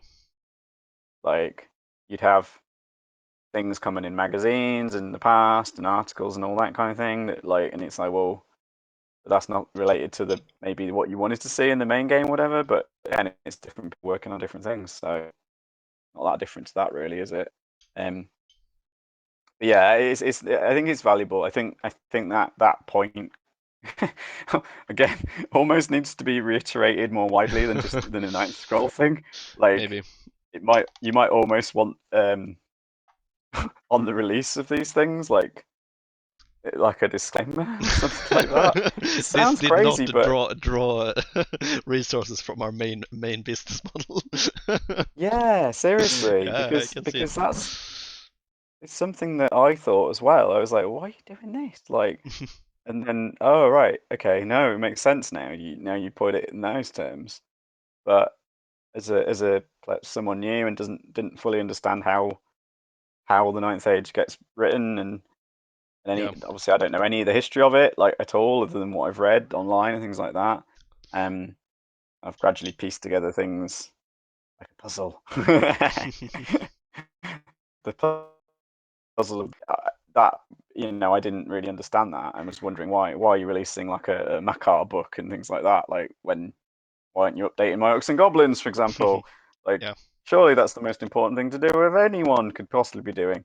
Um, and then yeah, realizing why is this miniature library out of date? And it's like, oh well, it's because no one's had the time to do it. And like, hang on, I could do Yep. that. So that there's actually something that's there was an interesting thing. I kind of because I'm involved on the Quick Start team as well, and I really appreciate I guess the new player experience. Something goes back to this thing about like expanding expanding the interest in these kind of hobbies and in games. Like how a new person gets involved and perceives it can be quite an important thing. And mainly not just a ninth age issue, it's an issue with a lot of different games and things that I Yeah. like. Sure. It's always a complicated problem to solve. Um, having but this so anyway, sorry. So I follow a lot of the new the beginner section of the forum and things like that, and I really appreciate the quick start for what its purpose in that regard. Um, but then there was a new poster who was sort of saying, well, why do you how did you pick like this rule system over another? Um, and actually, I didn't make this point, but I want to go back and make it later because it really stuck in my mind. Actually, thinking about doing this show with you of how the ninth age is something that you don't just pick it up off the shelf and play it, right? You can actually get involved with it. Yeah. Yeah. You can actually start to get, if you want to be, like the more it's almost like the more you put in, the more you get out. Classic case. It's and whatever aspect of the ninth age you're interested in, I bet you there's a way you can become more involved in it. I guess the trickiest one is if you're interested in the rules and balance, things like that, which I definitely am, but I know I'm a newcomer. Like my perception of that is not going to be accurate at this point. Like obviously that you need a high degree of expertise before anyone's going to listen to you on that kind of thing. So Yeah, perhaps that's an area that's more tricky to get involved with. Like, but I'm sure you still can. But like, I was really interested in the model systems and how new players get into it, and that's why those are the aspects I've become interested in and I've been able to help out a little bit with to date. And that gets you more. It encourages you to get interested as well. Like, you'd be amazed how like it like you could see as like, oh, this is a task that I've got to do, right? For other people, like why am I doing this miniature library, right? I've got all these links myself anyway. I know about them, but yeah, actually, you'll find you get quite motivated if you get involved with it. And I found out way more things and learned other things from other people, and yeah, and for me, I mean, I use those links for the miniature library as a resource for myself. yeah, So of course. it's not Yeah, just it's not it's like a job. Like, it really isn't. Like, it's just something fun to do. It's part of the enjoyment for me of the ninth age is that I can actually impact it. Yeah, yeah, even in some small way. yeah. Um, so yeah, I just yeah, sorry, maybe I've been a bit on the high horse here, but like, honestly, I encourage anyone, if even if you're new to it like me, like, there's a lot of things you can get involved with quite easily, and I think you'll find it really fun and rewarding to do so. So yeah, give it a De- shot. What do you Definitely. got to lose? Your sanity. That's the Maybe your answer. sanity. Maybe, well, obviously time as well. But as I say, I could have just sat and just done a bunch of um, found loads of different orc models for my own use, and just created a bunch of hyperlinks on my computer. But like, why not share that? Like, Yeah, and the ninth age place is a great place to share that kind of thing. for sure. Just like you do with your painting your models as well. Like, Yeah, it's a very similar. I yeah, think of there's course. a I, it's I a mean, very I paint miniatures for myself. yeah, I want to paint miniatures, but also taking pictures and putting them up online. That's fun too. yes, I mean, it's a very analogous like thing when it comes to the actual overall game system as well. I think yeah, like, and I think that's like it. It sounds like a downside, but if you're actually it's a strong point for me. It's like what when I thought about it and then thought about doing this with you, it's like one of the things that really appeals to me about the ninth age is that aspect. Whereas, like, if I was into, say, some big mainstream game, like, the chance of me getting involved in that way is like really, really low. yeah, yeah. It's a much more open system. That's for sure. Um, so should we Just great wrap up? models in the Night Scroll. Yeah, there are definitely. Uh, okay, but do you want to wrap this up? um, Have a look at what we're. do you want to talk about the Night Scroll I think we now? covered it pretty well. We did. I've rambled on. Your longest show ever. No, it's not. It's gonna be up Darn there, it! but Right. Let's find something else to talk about. No, no, thank you very much for having me. Basically, yeah, I did want to. Hopefully, I've not sounded overly critical about anything. I no, no, don't of want course to not. be. Um, but yeah, no, it's just very interesting to think about these things, and maybe someone will watch a show and they can explain it all about me. Someone needs to educate me in the history of the Ninth Age and how it's come to be in some We can do a respects. show about that later. So. Yeah, and all the project things, and yeah, and hopefully we'll expand like some of the ways that this sort of lore information that's in the Ninth Scroll can get out there a little bit more, Yeah, and maybe some of those things. And as I say, even down to those little aspects like how this supplement is not it's not a it's not that prioritization, as you say. yeah, Um, Something like that is, say, just put it on the news post maybe when these things go up so people understand it. yeah, Like, it's very easily misunderstood. Coming from someone who's misunderstood it themselves very, very recently, I can see why other people might not understand it as well. So yeah, thanks for having me. Very, very much appreciate it. yeah. I'm super glad to have had you. It's been great. Oh, We thank you should very take a much. look at the miniatures that we've been working on. How have you been doing? Well, I did think that I would really struggle to paint and talk. I can listen and paint pretty well. But as soon as I get too interested in something, my focus just waxes and wanes like this. So I've managed to stick a few. There's actually some green on this guy now. At least there's that. So I Yeah, don't. Again, this camera unfortunately will not pick up model very well. I will. I'll do I'll do an in progress shot for you that you can use yep, later. excellent. Um, but yeah, very little has been done, I'm afraid. I've managed to base coat a bunch of green on there, so the goblins are now actual goblin colours. And I've tidied up a load of little bits on the wings and things like that. Also made a mess of some of it, so that'll need some additional tidy work. But that's my big fat thumb, unfortunately, moving some paint around inadvertently on this model. Oops. How about yourself? Yeah, I'm pretty much finished with this ogre guy. Um, did some copper and some gold and a lot of steel. So That is looking fantastic, and a lot of yeah, a shading. really cool old model as well. Yeah, I really these are so characterful. I really love them. So very happy to add him to my unit.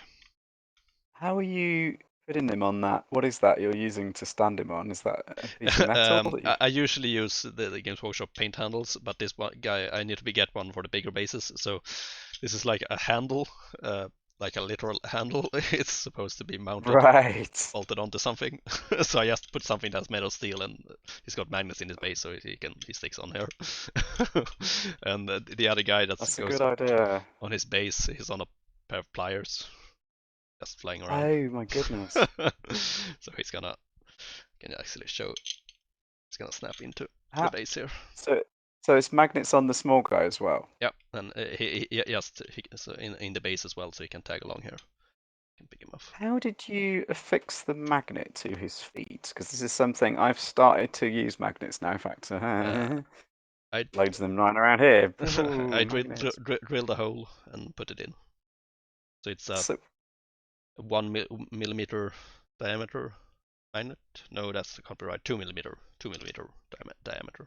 I couldn't find the smallest one I could find was a 2 by 0.5 net. Is that what you use, or two by one, like the depth of it? 2 by 1.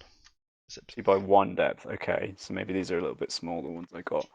Um, but how do you? So yeah, I couldn't find anything smaller than a 2 millimeter width.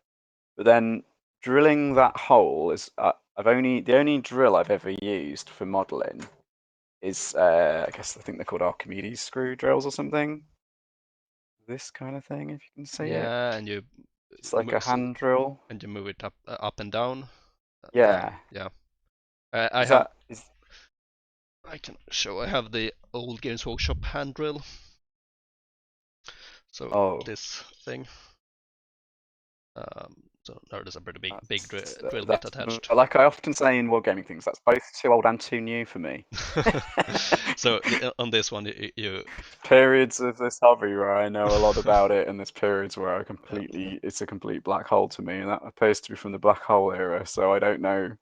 yeah. I've never seen that before. But it's pretty simple. So I recently this one is really old and worn. It can barely grip the smaller drill bits anymore. So I actually bought myself a new one from Fireforge just recently. Just been trying it out a bit. okay, so what I need is a diff. So you still do it with a hand drill, right? Yep. Nothing. You don't get some kind of Now I can't find my drill bits now. They're Man, somewhere around we this are table. we are And rambling. I will yeah, wrap sorry, this I up apologise. and maybe I continue apologise. our drill talk off the camera. So I thank you apologise. very Sorry. much for coming on. I'm super happy to have had you here, and thank you to everyone in the audience who's been listening or watching this. Um, and yeah, we'll see you on the next one 2 weeks from now probably. So cheers. Cheers, my dad. Thank you very much.